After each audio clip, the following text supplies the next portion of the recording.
Varicose veins కి సరైన చికిత్స కోసం సంప్రదించండి ఎవిస్ హాస్పిటల్. సార్, రామాయణ మహాభారతాలు నిజంగానే మన భూమి మీద జరిగిందా? రాముడు కృష్ణుడు ఈ కర్మభూమి పైన నడయాడారా? ఆనవాళ్ళు ఉన్నాయా అని అడిగితే మీరేం చెప్తారా? వినాలని. దేన్ని బట్టి నిర్ణయిస్తారమ్మా? జరిగాయా లేదా అనేది దేన్ని బట్టి నిర్ణయిస్తారు? ఆనవాళ్ళు కావాలి కదా. రామాయణ మహాభారతాలని ఇతిహాసాలు అంటారు. ఇతిహాసాలు. ఇతిహాసము అంటే ఇది హాసము జరిగినది. ఇది జరిగినది అంటే ఏమిటి? It's an history. ఒక 2000 సంవత్సరాల తర్వాత మనం మాట్లాడుకుందాం. 2000 సంవత్సరాల ముందు కాకుండా 2000 సంవత్సరాల తర్వాత మాట్లాడుకుందాం. గాంధీ జాతిపిత. ఆనవాళ్ళు ఏంది? ఆనవాళ్ళు ఏంది? బుక్సే, పుస్తకాలే కదా సార్. ఇప్పుడు మళ్ళా మనం వెనక్కి వద్దాం. అంటే చాలా మంది నీకు సో దేన్ని నువ్వు తీసుకోవాలి ప్రధానంగా అనే దానికి చెప్తున్నా నేను. ఫస్ట్ నువ్వు రామాయణాన్ని మహాభారతాన్ని తీసుకోవాలా? తీసుకొని జరిగిందా లేదా? ఒక చిన్న పని చేద్దాం. పెద్ద ఆధారం నీకు చెప్తా. రామాయణం దగ్గర నుంచి వద్దాం. పెద్ద ఆధారం చెప్తా. రాముడు ఎక్కడ పుట్టాడమ్మా? ఎక్కడ పుట్టాడు? అయోధ్యలో. రాముడు అయోధ్యలోనే పుట్టాడు. అయోధ్య ఉందా లేదా ఇప్పుడు? ఎవిడెన్సా కాదా? ఎవిడెన్సా కాదా? Proved evidence. మరి ఆనాటి రామాయణంలో చెప్పినటువంటి అన్ని ప్రదేశాలు ఈనాటికి ఉన్నాయి. ఇంకేం కావాలా నీకు? ప్రూఫ్. ఇంకేం కావాలి? ప్రూఫ్. రామాయణం జరగలేదు అనడానికి నీ దగ్గర ఆధారం ఏంది? జరిగిందే అనడానికి నేను చూపిస్తున్నా. అయోధ్య చూపిస్తున్నాను. రామాయణంలో ఉన్నటువంటి అనేక ప్రదేశాలు ఈనాటికి ఉన్నాయి. నీకు ఇంకొక సంగతి చెప్తాను, అసలు నువ్వు ఆశ్చర్యపోతావు. దియాకుమారి రాజకుమారి. దియాకుమారి పేరు విన్నావా? లేదు సార్, నిజంగా వినలేదు నేను. రాజకుమారి అమ్మా, ఈ మన గ్వాలియర్ రాజకుమారి. ఓకే. ఆ అమ్మాయి పోయినసారి స్టేట్మెంట్ ఇచ్చింది తెలుసా నీకు? ఏమని? రాముడు మా పూర్వీకుడు అని. రాముడి దగ్గర నుంచి ఈ అమ్మాయి పుట్టిన దాకా ఉన్నటువంటి వాళ్ళ వంశ చరిత్ర ఉంది. ఇదిగో ఈయన కొడుకు ఈయన, ఈయన కొడుకు ఈయన, ఈయన కొడుకు ఈయన, ఈయన కూతురు ఈమె, ఇది వంశవృక్షం. అమ్మాయి చూపించింది. లాహోర్ తెలుసు కదా?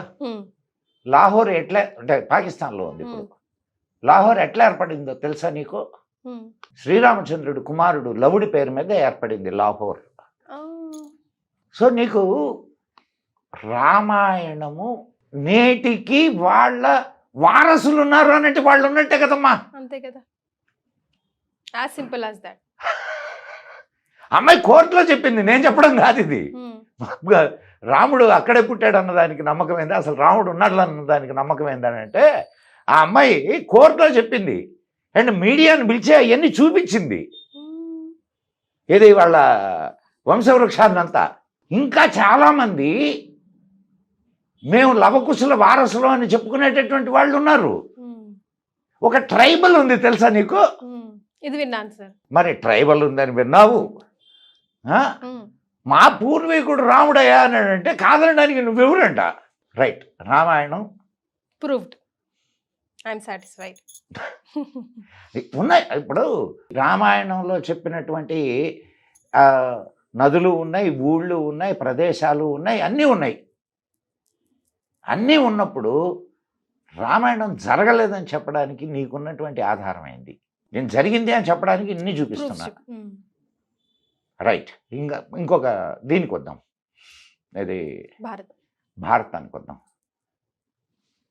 హస్తినాపురి ఉందిగా ఈ రోజుకి ఢిల్లీలో. ఏం మభ్య పెట్టడానికి నిజంగా జరిగాయా అన్న క్వశ్చన్స్ ఎందుకు వస్తుంటాయి అంటారు? ఇప్పుడు అవి రెండు నీ చరిత్ర, అద్భుతమైన చరిత్ర నీకుంది అని చెప్పేటటువంటి గ్రంథాలు, ప్రూఫ్స్ అయ్యి. నీకు ఏం లేవురా అని చెప్పాలా అని అంటే ఎవిడెన్సెస్ కావు అని చెప్పాలా. అంతేగా. అంతేగా. లేనట్టేగా. ఇప్పుడు నీకు ఆ 2 గ్రంథాలు చదివితే అసలు భారతీయ సంస్కృతి, భారతీయ వైభవం 2 తెలుస్తాయి. అయ్యే కాదు ఇంకా చాలా తెలుస్తాయి దానివల్ల. అందుకే కదా మా భారతంలో లేనిది ప్రపంచంలో ఎక్కడా ఉండదు, ప్రపంచంలో ఉన్నదంతా భారతంలో ఉంటుంది అని అంటారు. సో ఇంత గొప్ప విషయాలని చెప్పేటటువంటి గ్రంథాలు 2 నీయి అంటే నువ్వు గొప్పడివి అయిపోవా? మరి సో నిన్ను తక్కువ చేయాలంటే ఇది జరగలేదని చెప్పాలి. ఇది దాని వెనక కుట్ర. There I got your point perfectly. Sir, బ్రాహ్మీ ముహూర్తం నిజంగా ఆ బ్రాహ్మీ ముహూర్తానికి అంత పవర్ ఉందా? ఏంటి దాని వెనకాల ఉన్న సైన్స్? దాన్ని మనం ఎలా? నేను ఐ టెల్ యు. 3:30 ముందు రాక్షస సమయం, 3:30 తర్వాత బ్రాహ్మీ ముహూర్తం. బ్యూటిఫుల్ టైం, అది బ్యూటిఫుల్ టైం. కొంచెం నువ్వు ఓపిక చేసుకొని ఒక్కసారి 3:30 నుంచి 4:30 వరకు లేచి నువ్వు ఏ పనైనా చెయ్యి. అసలు ఎంత ఫ్రెష్గా ఉంటావో తెలుసా? సరే, దేవతలు తిరుగుతారు, ఋషులు తిరుగుతారు, ఇవన్నీ అటు పక్కన పెడతాం. ఇవన్నీ అటు పక్కన పెడితే నీకు నీ లైఫ్ అంటే నీ వర్కింగ్ అవర్స్లో ఒక 2 hours పెరిగినట్లేనా? 2 hours పెరిగినట్లేనా కాదా? అండ్ ప్రశాంతమైనటువంటి ఆ సమయంలో నువ్వు ఏదైనా సాధన చేసుకున్నావు అనుకో, ఏం సౌండ్స్ ఉండవు, పిన్ డ్రాప్ సైలెన్స్. అటువంటి సమయంలో నువ్వు ఏదైనా సాధన చేస్తే ఆ సాధన ఫలితాన్ని ఇస్తుందా, ఇవ్వదా? ఇస్తుంది. సరే, కనిపించిన వాటి గురించి వదిలేద్దాం మనం. కనిపించిన వాటి గురించి మాట్లాడొద్దు మనం. కాసేపు కళ్ళు మూసుకొని ధ్యానంలో కూర్చుంటే ఎంత. సో దీనివల్ల ఏంటి? ధ్యానం వల్ల ఏంటి? కాన్సన్ట్రేషన్ పెరుగుతుంది. యోగా చెయ్యి, ప్రాణాయామం చెయ్యి, కొన్ని యోగా ఆసనాలు వెయ్యి, ధ్యానం చెయ్యి. 10 నిమిషాలు 30 నిమిషాలు దానికి కేటాయించు. నీ లైఫ్లో నీకు జబ్బులు రావు. ఎస్, నువ్వు ఎక్సర్సైజ్ చేస్తున్నావు, ప్రాణాయామం చేస్తున్నావు, నిన్ను బ్రతికిస్తున్నది ఏది? శ్వాస. ఆ శ్వాసని నువ్వు కంట్రోల్లోకి తీసుకుంటున్నావు. అసలు నీకు ఇంకో విషయం చెప్తా, సమయం వచ్చింది కాబట్టి. స్వరశాస్త్రం అని ఒక శాస్త్రం ఉంది, తెలుసా నీకు? స్వరశాస్త్రం అంటే పాడడం కాదు, అది కాదు. స్వరము అంటే ఇది. దీన్ని ఎడా పింగళ అంటారు. దీన్ని కుడి ఎడమ, ఈ కుడి ఎడమల్ని ఎడా పింగళ నాడులు అంటారు. వాటిని వైబ్రేట్ చేయొచ్చు నీ శ్వాస క్రియ వల్ల, సాధన వల్ల. దానివల్ల జరిగేటటువంటి అనేక ప్రయోజనాలు ఉన్నాయి. దాన్ని స్వరశాస్త్రం అంటారు. వింటే తెలుసుకుంటే ఎన్ని మ్యాజిక్ లో మన శరీరంలోనే. ఈ ప్రపంచంలో ఉండేదంతా నీ శరీరంలో ఉందమ్మా, నీ లోపల ఉన్నది. నువ్వు వేరు, ఈ ప్రపంచం వేరు కాదు. అది తెలుసుకో ఫస్ట్. నువ్వు కూడా ఈ ప్రపంచంలో ఒక భాగమే. కరెక్ట్, అవునా కాదా? సో ఈ ప్రపంచంలో ఉండేదే నీలో ఉంది, నీలో ఉండేదే ప్రపంచంలో ఉంది. యోగాలో ఒక సూత్రం ఉంది, యోగ కర్మసు కౌశలం. నువ్వు యోగా చేయడం వలన ఏం జరుగుతుంది? కర్మసు కౌశలం. నువ్వు చేసేటటువంటి కర్మ కౌశలం. కౌశలం అంటే నైపుణ్యం. నువ్వు చేసే పనిలో నైపుణ్యం పెరుగుద్ది. నువ్వు చేసే పనిలో నైపుణ్యం పెరిగిందనుకో, మంచి రిజల్ట్స్ వస్తాయా, రావా? తప్పుడు ఇదైనా కూడా ఒక ఉదాహరణ తీసుకుందాం. ఒక దొంగ రోజు యోగా చేస్తాడు. దొంగతనాన్ని ఎంత పర్ఫెక్ట్గా చేయగలడు? అవునా కదా? పర్ఫెక్ట్. అట్లనే ఒక విద్యార్థి తను చేసే సబ్జెక్ట్ మీద ఎంత కమాండ్తో చదవగలడు? అంటే స్విచ్ చేస్తే లైట్ ఎవరికైనా వెలుగుద్ది, నీకైనా వెలుగుద్ది, నాకైనా వెలుగుద్ది. ఇది దొంగకైనా పనిచేస్తుంది, విద్యార్థికైనా పనిచేస్తుంది. ఇది నేను చెప్పదలుచుకుంది. సో ఆ సమయము అతి ప్రశాంతమైనటువంటి సమయం. ఆ సమయాన్ని కానీ మనం ఉపయోగించుకోగలిగితే అద్భుతాలు సృష్టించవచ్చు. అందుకే మన వాళ్ళు ఏది ఉత్తినే చెప్పలేదమ్మా, ఏది ఉత్తినే చెప్పలా. కానీ మనం బద్ధకం మనకి. ఎందుకనంటే ఎప్పుడో రాత్రి 12-1 గంటకు కదా పడుకుంటాం మనం. తిరిగి వస్తాం, అడ్డమైన తిండి బజార్లో తింటాము. లేదు ఏం తినకపోతే రాత్రి 12 గంటలకు వచ్చి తింటాము. తినొచ్చు అసలు. ఎప్పుడు తినాలో మర్చిపోయాం, ఏం తినాలో మర్చిపోయాం, ఎట్లా ఉండాలో మర్చిపోయాం, ఎప్పుడు నిద్రపోవాలో మర్చిపోయాం, ఎప్పుడు మేల్కోవాలో మర్చిపోయాం. ఒక నియంత్రణ లేని జీవితాన్ని మనం జీవిస్తున్నాం. ఫలితాలను ఎక్కడ సాధిస్తాం? మన లైఫే మన చేతిలో లేకుండా ఏం లేదమ్మా, నీ చేతుల్లోనే ఉంది. నీ చేతుల్లో ఉంది, నీ లైఫ్ నీ చేతుల్లో లేదు అని అంటే నువ్వు పరాధీనవు. అంతే కదమ్మా. నువ్వు గట్టిగా కోరుకుంటే ఏదైనా నువ్వు చేయగలవు, నీ జరుగుతుంది.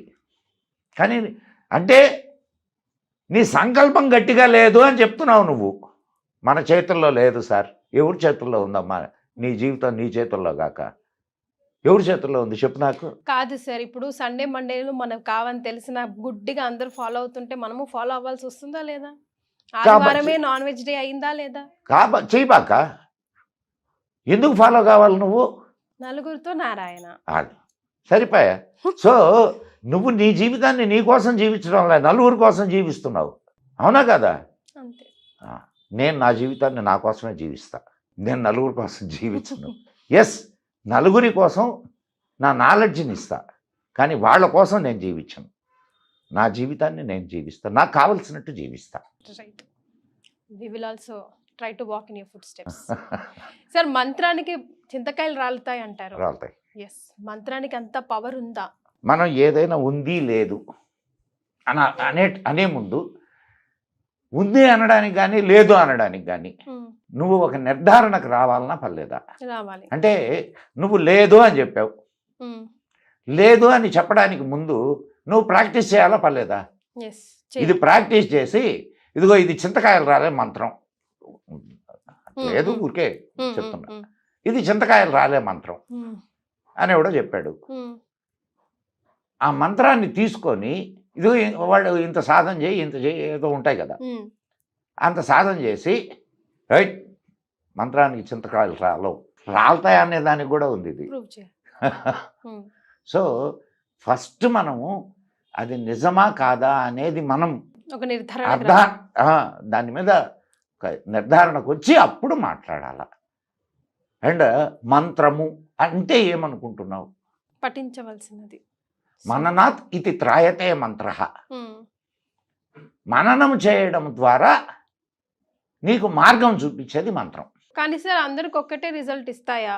అందరూ ఒకేలాగా ఆలోచిస్తారా? అందరూ ఒకేలాగా సాధన చేస్తారా? అందరూ ఒకేలాగా ఇది చేస్తారా? ఆన్సర్ అర్థమైపోయి ఉండాలి నీకు. No individual is the same కాబట్టి. కానీ ఆ మంత్రం అయితే ఒకటే కదా నిజంగానే? మంత్రం ఒకటేనమ్మా. ఇప్పుడు నేను మంత్రాన్ని త్రికరణ శుద్ధిగా నేను దాన్ని ఇది చేస్తాను. నా అంత ఇదిగా నువ్వు చేయలేవు, నువ్వు నేను చేసినంతగా గణేష్ చేయలేడు, లేదు ఇంకొకటి చేయలేడు, లేదు వాళ్ళు చేసినట్టుగా మన ఇద్దరం చేయలేకపోవచ్చు. ఎప్పుడైనా నియమాలేనమ్మా, అవునా కదా? దాన్ని పాటిస్తూ చేస్తే, అదే ఇంటెన్సిటీతో చేస్తే ఎవరికైనా అదే రిజల్ట్స్ వస్తాయి. అయితే అదే రిజల్ట్స్ రాకపోయినా కొంత మంచి అయితే జరుగుద్దిగా. చేసుకున్నంత వారికి చేసుకున్నంత మహాదేవా అంటుంటారు. కాబట్టి నువ్వు కొంత చేస్తే ఆ కొంత ఫలితాన్ని నీకు దక్కుద్ది. ముందైతే అడిగి.